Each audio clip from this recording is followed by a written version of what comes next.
Et on va enchaîner avec notre troisième présentation.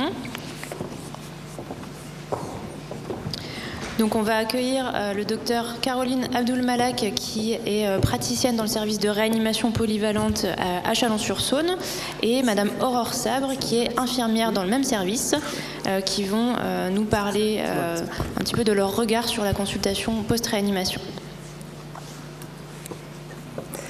Bonjour à tous. Tout d'abord, merci aux organisateurs pour cette invitation. Donc, je suis le docteur Caroline Abdul-Malak, je travaille en réanimation polyvalente au CH William Moret à Chalon, et je vais donc co-présenter avec ma collègue Aurore Sabre un petit topo que j'ai intitulé le patient post-réanimation, et focus sur la deuxième partie sur l'intérêt potentiel d'une consultation post-réanimation. Je n'ai aucun lien d'intérêt avec la présentation en cours. Alors la réanimation, c'est une spécialité qui est assez récente, elle date des années 50, elle s'est développée de façon très importante au décours des grandes épidémies de poliomyélite qui ont sévi en Europe. Et les choses, elles étaient assez simples en fait à cette époque. Je vous ai représenté là un poumon d'acier. Soit le patient y mourait, soit il survivait. Et c'était pas plus compliqué que ça. Il y en avait énormément qui mouraient évidemment, et du coup, la survie, tout le monde était content. Et dans notre tête, la survie, c'était la guérison. Pas d'autres questions, tout le monde était content. Et puis, avec la technicisation de la réa, l'apparition de tout un tas de machines que vous connaissez aussi bien que moi, la survie a progressé, c'est une certitude, donc la mortalité a évidemment reculé, mais on a commencé à concevoir le patient survivant d'une autre manière. Il n'y avait pas une survie, il y avait des survies, toute une manière de survivre, et ces survies, elles pouvaient se faire au prix de séquelles plus ou moins lourdes. Donc il ne suffisait pas qu'il sorte de la réa pour que tout le monde soit content, il a fallu penser à ce qu'on était en train de créer. Alors, je vous présente une petite étude qui est sortie en 2010 dans Critical Care. L'idée, ce qui est intéressant de ce travail, c'est qu'ils ont observé des patients sur une durée assez longue, ce qui n'est pas souvent le cas dans nos études en réanimation. Et donc, on les a regardés pendant 5 ans. Et il existe une différence de qualité de vie. Donc là, le critère qui a été utilisé, c'est ce qu'on appelle le QALY. Peut-être tout le monde ne connaît pas, mais peu importe, c'est un critère de qualité de vie qu'on utilise beaucoup dans les pays anglo-saxons parce qu'on le pondère souvent avec le coût des soins.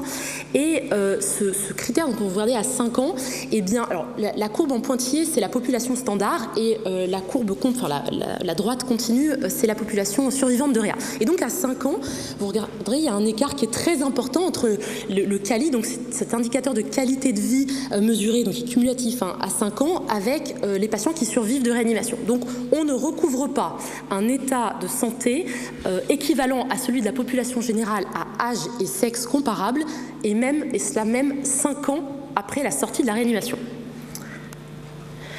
Pour regarder un petit peu plus dans le détail, voici une étude parue dans la JRCCM, donc assez récente, en 2023. Ces patients, pourquoi est-ce qu'ils n'ont pas une qualité de vie optimale ? Probablement parce qu'en fait, ils ont plein de symptômes. Dans cette étude, ils ont sorti les patients médicaux, les patients issus de chirurgie dite urgente, donc des péritonites, etc. Et puis des patients qui relèvent donc de réanimation chirurgicale programmée. Et donc, vous voyez que quand même près de la moitié, si on fait un peu une espèce de moyenne, plus de la moitié des malades vont présenter des symptômes d'ordre physique, d'ordre cognitif ou d'ordre psychologique ou psychiatrique. Et cette étude, c'était jusqu'à 1 an après la sortie de réanimation. Donc par exemple, pour les patients qui venaient pour un problème médical, on avait seulement 42% d'entre eux qui déclaraient avoir quasiment aucun problème. Et puis, du coup, 58% d'entre eux qui avaient au moins un symptôme physique et ou cognitif et ou psychologique. Et ceux qui, pardonnez-moi l'expression, prenaient le plus cher, c'était vraiment les patients qui sortaient de chirurgie non programmée, donc les péritonites, où seulement 36% ne déclaraient quasiment aucun symptôme dans l'année qui ont suivi. Donc c'était des symptômes qui étaient apparus pendant ou après le séjour en réanimation, ou qui préexistaient mais qui se sont aggravés après le séjour. Alors ça répond à une définition, ce qu'on appelle le syndrome post-réanimation. C'est une entité qui a été décrite assez récemment, enfin qu'on a admise assez récemment, ça date de 2012. Et en fait, il y a trois composantes, grosso modo, dans ce syndrome. Une composante physique, une composante psychique et psychiatrique, et une composante cognitive. La composante physique, elle est assez multiple, hein, ça part un petit peu entre guillemets dans tous les sens. Donc il y a de la douleur, de la dénutrition, des patients extrêmement asthéniques, une atteinte musculaire, des troubles ORL, des troubles de l'audition, etc. Donc c'est quelque chose d'assez vaste. Si par exemple on s'intéresse aux problématiques d'ordre musculaire, elles ont une physiopathologie il y a une physiopathologie derrière qui est assez complexe. Il y a de la polyneuropathie, il y a de la myopathie, des fois il y a une interaction entre les deux. Il y a aussi certainement du déconditionnement musculaire, peut-être en plus de la douleur. Ce syndrome, il ne faut pas le prendre comme un syndrome un peu classique dans le sens physiopathologie commune. On a donné le mot syndrome parce qu'on n'a pas vraiment d'autres mots, mais enfin c'est tout un lot de symptômes qui n'ont peut-être pas donc la même physiologie derrière, mais qui persistent après le séjour en réanimation.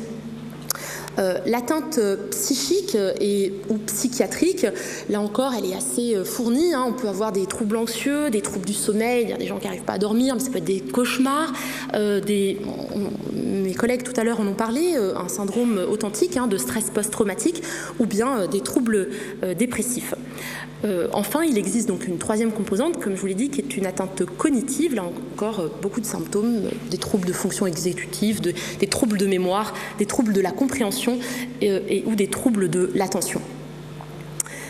Ces symptômes ne sont pas isolés les uns des autres et probablement qu'ils interagissent entre eux. C'est-à-dire qu'on peut aisément comprendre que si on a une dépression, ça va probablement accentuer le déconditionnement à l'effort et vice-versa.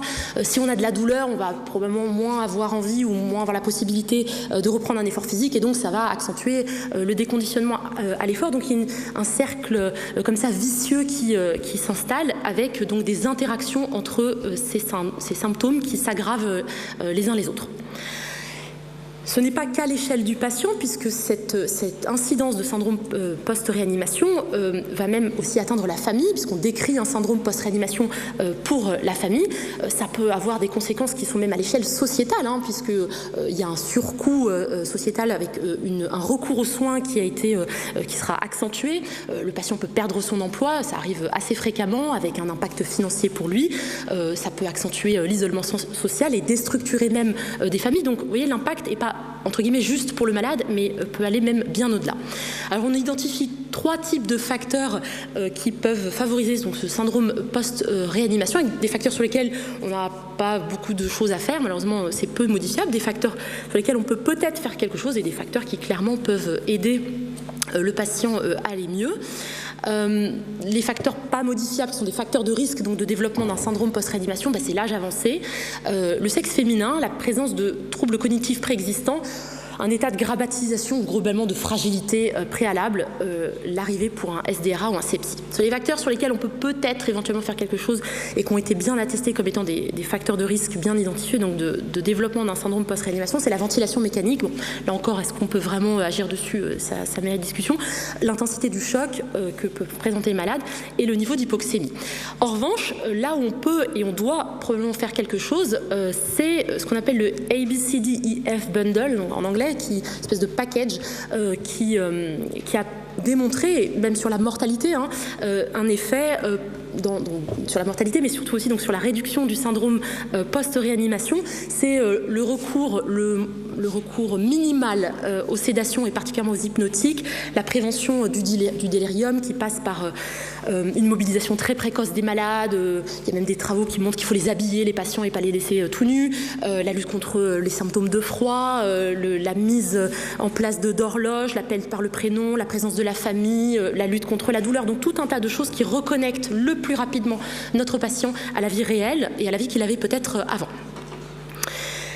Alors ça c'est une étude parue dans le New England en 2023, donc assez récente. Je trouve que c'est un bon résumé de la situation de nos patients et c'est surtout une façon dont nous devrions concevoir un petit peu l'AREA. En gros, vous avez trois profils de malades. Nous avons trois profils de malades. Un premier patient, c'est le patient A, qui a un état préalable qui est plutôt très bon. C'est un patient en général jeune, il n'est pas comorbide, il va plutôt pas mal. Bon, il lui arrive un accident dans la vie, il finit en réanimation, c'est pas facile, mais il arrive à se sortir de là. Vous remarquerez quand même, moi je n'ai pas de pointeur, mais vous remarquerez que son retour à la vie d'avant n'est pas tout à fait un retour à la vie d'avant, parce qu'il y a quand même un écart entre ce qu'il y avait avant et ce qu'il y a après. Donc il récupère, mais il récupère pas parfaitement. Le profil du patient B, c'est un patient qui est comorbide, qui est plus âgé, c'est déjà un petit peu moins bien pour lui à la base. Même chose, il arrive en réanimation, sepsis, enfin toutes les causes que vous connaissez bien. Lui aussi, hein, c'est pas simple la réanimation, et il arrive peut-être à se sortir de là au prix de 2 ou 3 ou 4 marches par rapport à l'état antérieur. La courbe que vous avez en pointillé, c'est si les mesures dont on a parlé précédemment sont appliquées.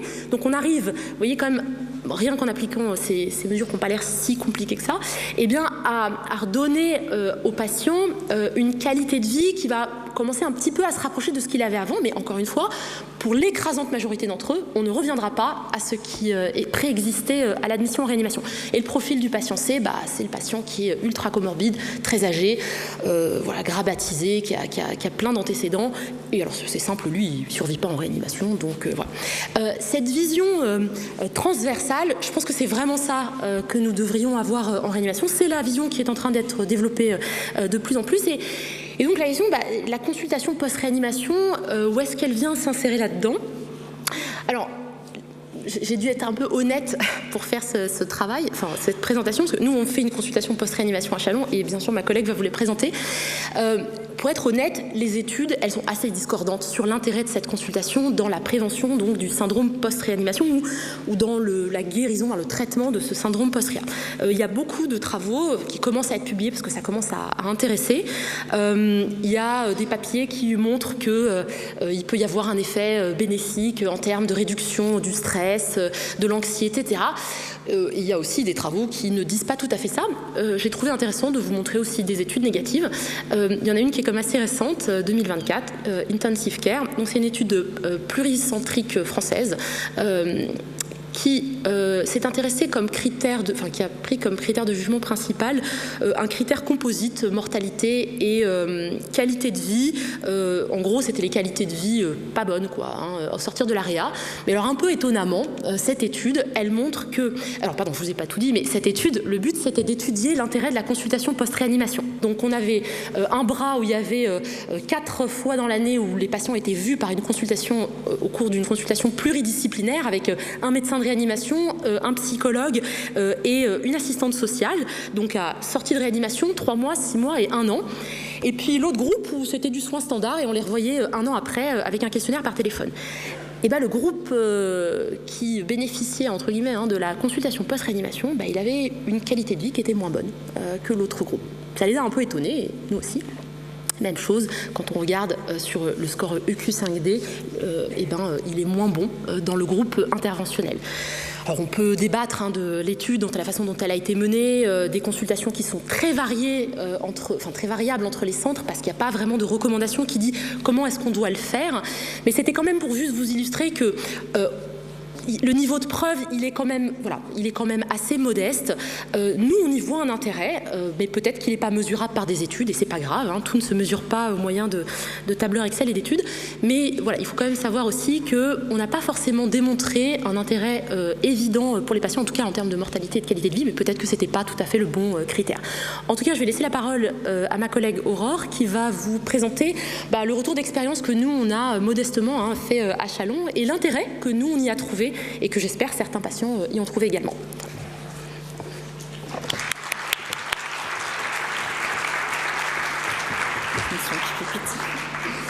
Bonjour, alors je suis Aurore Sabre, je suis infirmière coordinatrice en réanimation à Châlons. Je vais juste vous parler de notre retour d'expérience sur les consultations en toute humilité. Il s'agit juste d'un retour en fonction de nos besoins, de nos moyens. Et puis l'idée, c'est simplement de vous donner un exemple de ce qui était possible de faire. Peut-être qu'il y en a déjà qui les ont mis en place dans la salle. Alors l'histoire, elle a commencé pour nous il y a environ 4 ans. On entendait depuis un petit moment parler des consultations post-réa, via les congrès, via les sociétés savantes. Et puis le sujet nous paraissait hyper intéressant. On était aussi à une période où, on a beau avoir une réa qui est dynamique et passionnée, on était à une période où l'équipe se questionnait beaucoup, on avait le sentiment parfois d'être dans l'acharnement thérapeutique, bien que quotidiennement on ait une réflexion sur la prise en charge de nos patients. Et puis on avait l'impression aussi d'avoir un taux de mortalité qui était très élevé. Donc on avait besoin aussi de redonner du sens à nos pratiques. Il y a 4 ans, on était en sortie du Covid aussi, c'est peut-être ça qui donnait ce sentiment-là. Alors il nous a paru important d'avoir un retour sur l'état de santé de nos patients, quelques temps après leur sortie de réanimation. La consultation post-réa pouvait répondre à cette question, et puis en même temps, dans un souci constant d'amélioration de nos pratiques et de soutien qu'on aime apporter à nos patients, on pourrait les aider en leur permettant, dans une période où l'accès aux soins n'est pas toujours simple, d'avoir une évaluation sur leur état de santé, de les orienter si besoin vers un suivi spécialisé, et puis d'éviter les réhospitalisations. Et surtout de déceler le syndrome post-traumatique. Alors on a décidé de se lancer dans l'aventure. Alors on s'est inspiré de nos collègues dijonnais, Audrey Martin qui nous a bien aidés dans la mise en place, et puis on a suivi aussi les recommandations des sociétés savantes. Alors l'idée et l'envie étaient là, mais maintenant il se posait plusieurs questions. Comment on allait mettre en place ces consultations, qui allait les faire et à quel endroit ? On a décidé de proposer des consultations pluridisciplinaires, alors pas tout le monde en même temps, mais chacun allait avoir sa consultation, une consultation médicale, suivie d'une consultation infirmière, une consultation psychologue et puis d'autres intervenants. Je reviendrai en détail sur le déroulement un peu plus tard, mais dans un premier temps, il fallait qu'on obtienne l'accord de la direction pour les mettre en place. 2 questions principales, on a déjà parlé au cours de cette journée, mais le nerf de la guerre, c'est le financement et puis les ressources humaines. On avait 3 actes minimum de consultation, comme je viens de le dire. Le patient allait recevoir en ambulatoire, donc tous les critères étaient là pour entrer dans la circulaire frontière. Du coup, une activité qui serait bénéficiaire. Donc le pari du financement était déjà gagné. Et puis côté RH, après quelques études de planning, on s'est rendu compte que le besoin en ETP pouvait être absorbé sur les ETP qu'on avait. Après plusieurs réunions avec la direction, on a obtenu l'autorisation.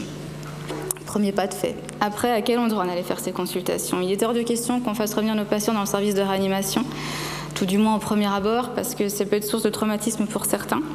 Et on a un service à côté qui s'appelle le service de médecine ambulatoire, qui est vraiment tout à côté de nos portes. On allait les rencontrer, et puis on est tombé à un moment où ils allaient ouvrir des plages de consultation. Alors là aussi, coup de chance, mais du coup, on a pu s'organiser ensemble. Le patient, du coup, il a une chambre. Il a son intimité, les consultations se font dans le respect du secret médical, et puis on a une équipe de l'unité de médecine ambulatoire qui était là aussi pour nous aider à les accompagner aux examens et autres. Voilà. Qui allait faire ces consultes, parce qu'on était nombreux dans le service à vouloir les mettre en place. Mais la plupart d'entre nous, on n'a jamais fait de consultation. Je parle surtout au niveau paramédical, c'est pas quelque chose qu'on apprend à l'école. Et puis on est parti du principe qu'on fait bien que ce qu'on fait souvent. Du coup, on a décidé de créer une équipe spécifique. Encore une fois, c'est notre expérience. Je ne sais pas si c'est la meilleure méthode, mais c'est celle qu'on a choisie. Donc on avait côté médical Caroline qui était la référente avec 2 médecins qui l'ont suivie. Et puis côté paramédical, on a 4 infirmières, plus une infirmière coordinatrice qui était dans cette équipe. Et on a aussi la chance d'avoir une psychologue qui venait d'arriver dans le service à temps partiel, qui nous a bien sûr suivis dans cette idée-là. Voilà. Après quelques semaines de mise en place et d'organisation, on a pu accueillir notre premier patient. Alors les consultations... elles sont mensuelles, nos consultations. C'est des critères d'organisation aussi bien RH que de temps au niveau de l'UMA. On compte une demi-journée par patient. On accueille 2 patients le matin, 2 patients l'après-midi. Voilà, ça peut paraître peu, mais quand on parle de consultation post-réa, pour ceux qui en font déjà, vous voyez que du coup c'est déjà très prenant psychologiquement et que ça suffit 4 patients. Il y a un temps de préparation avant ces consultations. Et donc l'infirmière qui fait la consultation, elle est détachée une journée par mois, le mois précédent, pardon. Et elle fait un choix au niveau des patients. Alors on voit les patients à 6 mois de sortie de réanimation, ça c'est pas nous qui l'avons inventé, c'est des recommandations aussi. On choisit ceux qui ont un séjour de plus de 5 jours. On priorise en général ceux qui ont été sédatés, il leur manque une partie de leur histoire et c'est à eux qu'on va apporter un soutien. On évite de sélectionner des patients qui ont déjà un suivi soutenu, des dialysés chroniques, ceux chez qui on vient de débuter un traitement anticancéreux. Eux, ils sont suivis, ils viennent déjà assez souvent à l'hôpital, c'est pas la peine qu'on les fasse revenir. Et puis, chose évidente, mais importante, on regarde un petit peu dans le dossier patient avant où ils en sont, s'ils sont rentrés au domicile, mais surtout s'ils ne sont pas décédés, parce que ça peut être très gênant de rappeler la famille dans ces cas-là. Bon, une fois le patient choisi, on les contacte par téléphone, on commence toujours par prendre de leurs nouvelles, et ça c'est toujours bienvenu parce qu'ils apprécient vraiment qu'une infirmière les appelle pour savoir comment ils vont. Et puis après, on leur propose de venir en consultation. Donc la réponse, elle n'est pas toujours positive, mais dans la majorité des cas, ils sont d'accord pour revenir et viennent avec plaisir. On leur propose un transport, alors forcément en fonction de leur état de santé et puis de l'entourage familial. Et puis pour ceux qui viennent le matin, ils ont un repas qui leur est servi. Ce sont des petites choses, mais ça les aide aussi à venir quelquefois. Je ne l'ai pas dit, mais l'intérêt des consultes, il est double. Il est à la fois pour le patient, on fait une état de lieu sur sa santé actuelle, on propose un éventuel suivi, puis il est sorti aussi pour nous sur un retour sur nos pratiques. Je reviendrai un peu plus tard dessus.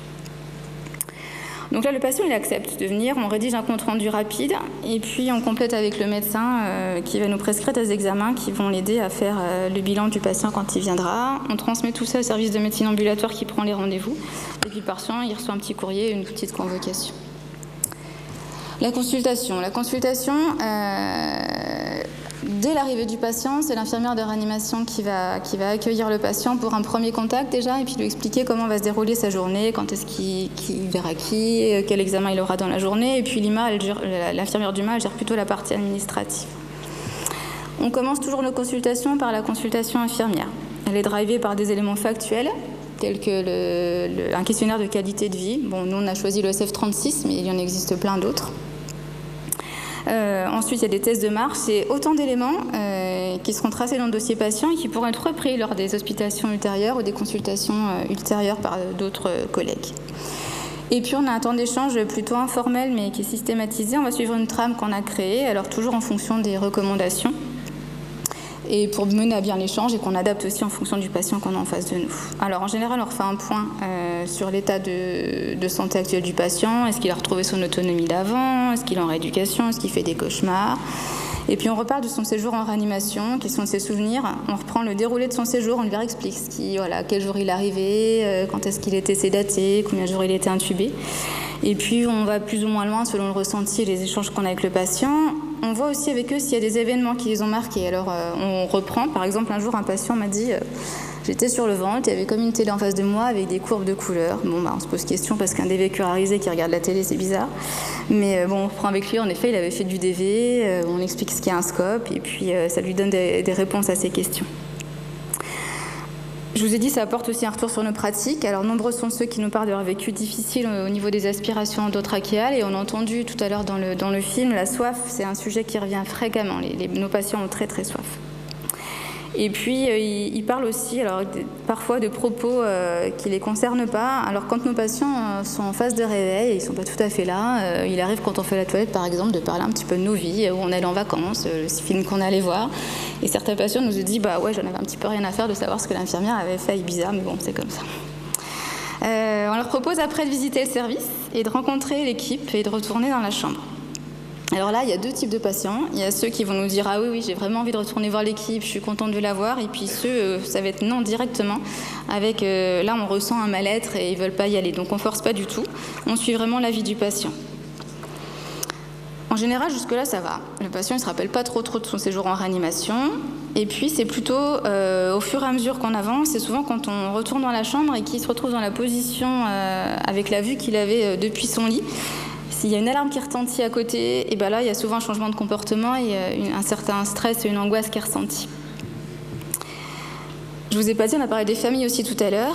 Et les familles, on les accepte en consultation, on est même content qu'elles soient là. Et c'est d'ailleurs très intéressant parce que des fois, le retour que nous fait le patient n'est pas le même que celui de son conjoint. Le patient peut nous dire « tout va bien, j'ai retrouvé mon état d'avant » et puis son épouse dit « bah ouais, tu vas bien, mais en fait, tu sais, avant tu faisais ça, maintenant tu le fais plus, quoi. » Voilà. Et les familles, elles suivent la décision du patient quant à la visite. Elles viennent volontiers avec lui.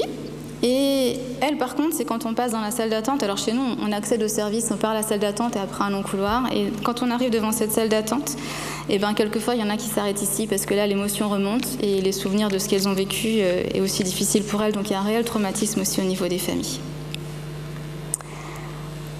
Le patient a vu sa chambre, on a discuté avec l'équipe et on le ramène ensuite dans la chambre de l'UMA. L'infirmière fait un point ensuite avec le médecin et la psychologue pour échanger sur la consultation. Alors, on a choisi de séparer les consultations parce qu'on s'est rendu compte que le patient, comme dans la vie de tous les jours, il ne se confie pas de la même façon à l'infirmier qu'au médecin. Il va parler de choses beaucoup plus intimes avec l'infirmier et de choses beaucoup plus précises avec le médecin, du style, voilà, j'ai des douleurs, le traitement, voilà. On enchaîne après avec la consultation psy et puis la consultation médicale arrive en tout dernier parce que le médecin il fait un point avec tous les éléments qu'on a déjà recueillis entre infirmier, psychologue et les examens qu'il a eus. Et puis là le médecin du coup lui il va faire appel des fois à des collègues, on va represcrire d'autres examens en sortie, on va appeler le médecin traitant, on va voir s'il y a besoin de rééducation encore à nouveau. Voilà, la consulte qu'on a mis en place c'est un one shot, c'est-à-dire qu'on va le passer une fois mais après on doit passer le relais à d'autres personnes. Il nous est arrivé une fois d'avoir un patient en consulte qui était en hypercapnie sévère et qu'on a dû mettre dans un lit de réanimation à la fin de sa consulte, mais c'est rare. Voilà, chacun fait un compte-rendu de sa consulte et tout est tracé dans le dossier informatisé. Qu'est-ce qui en sort de ces consultations? Parce que c'est l'intérêt. On a des patients qui sont angoissés, on a des patients qui ont des troubles du sommeil, mais le principal retour, c'est le délirium. On l'a entendu aussi dans le film qu'on a vu tout à l'heure. Nombreux sont nos patients qui ont des hallucinations, des cauchemars qui sont en boucle et qui les ont vraiment marqués. Il y a des gens qui voient des chats au plafond. Il y avait des syndromes de persécution. Ils voient souvent, c'est souvent des vrais cauchemars, hein, avec des personnes qui sont derrière les fenêtres, cagoulées, qui ont envie de les tuer, qui ont une arme à la main. Donc ils sont en panique, ces patients. Et nous, on les voit agiter, ces patients. On n'a encore pas de contact avec eux. Et qu'est-ce qu'on fait? On les contentionne. On est bien obligé parce que sinon ils se mettent en danger. Mais du coup, depuis, on essaye de les rassurer davantage. Voilà, on se rend compte qu'ils ne sont pas eux-mêmes et qu'ils sont vraiment en traumatisme. Et donc, on essaie de les rajouter un peu plus.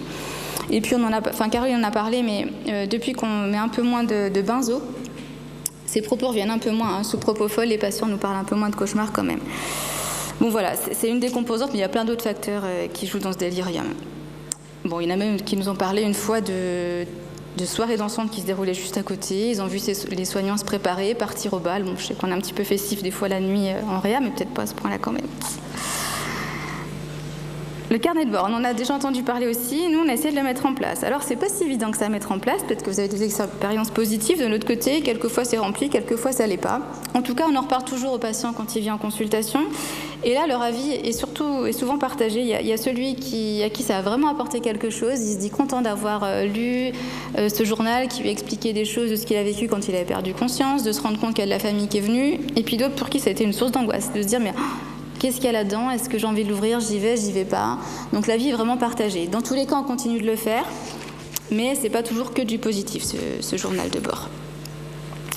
Voilà. Et les familles, qu'est-ce qu'ils nous rapportent? Le plus dur, souvent, c'est l'attente. On ne se rend pas forcément compte qu'on les fait attendre longtemps. Du style, une fois, une dame nous a dit, elle venait, son mari était là pour un arrêt cardiaque, et puis on lui dit, vous pouvez sortir de la chambre juste le temps qu'on pose un cathéter. Donc elle pensait à un cathé périph.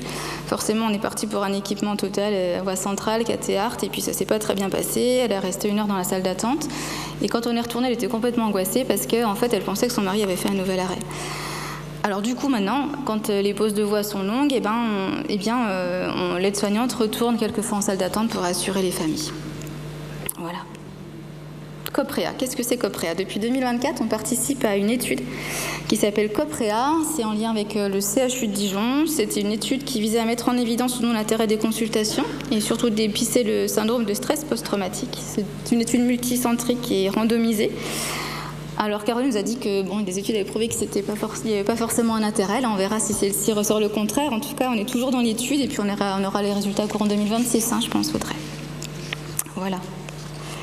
Alors on parle de ces consultes, mais après, qu'est-ce qui se passe après? L'important, c'est on lance les consultes, mais après, il faut maintenir une dynamique d'équipe. La consulte, elle peut parfois être difficile, psychologiquement pour les soignants. Alors même si beaucoup se disent satisfaits de leur état de santé actuel, pour certains patients, c'est beaucoup plus compliqué. Ils ont des traumatismes derrière qui sont importants. Et puis, comme pour toute situation difficile qu'on vit, important entre nous d'en parler dans l'équipe après. Ça demande un travail de coordination très important entre les disponibilités des chambres, les disponibilités des patients, les plannings médicaux, les plannings infirmiers. Voilà. Et puis nous, on fait aussi un retour régulier à l'équipe, à nos collègues, donc soit le jour de la consultation quand ils voient le patient, soit de façon informelle sur un poste à un autre moment donné. On en parle en réunion de service. Et puis tous les dossiers sont accessibles via un petit icône sur tous les ordis de l'AREA où les soignants peuvent aller voir un petit peu ce qui s'est dit à ces consultations. Bon, la mise en place de ces consultations nous a permis de voir que même si on avait le sentiment que le taux de mortalité était très élevé, les patients retrouvent une qualité de vie qui les satisfait quelques mois après leur sortie de réa. Alors on le sait, la marche elle est grande entre la réa et les services de médecine, mais elle est aussi très longue entre la sortie de médecine et le retour à la maison. À 6 mois, souvent les gens viennent à peine de rentrer chez eux. dans l'ensemble, on se sent utile quand même. Ces consultations, elles ont un intérêt, et puis on remet le patient un petit peu sur un droit chemin, on les aide à dépister ce syndrome post-traumatique. Et puis surtout, on a énormément de remerciements et de gratitude de la part de nos patients, et il n'y a pas plus beau cadeau pour nous soignants d'un merci d'avoir pris soin de moi, merci pour ce que vous avez fait. Bon, on aime bien aussi des fois les chocolats, mais voilà. Merci de votre attention.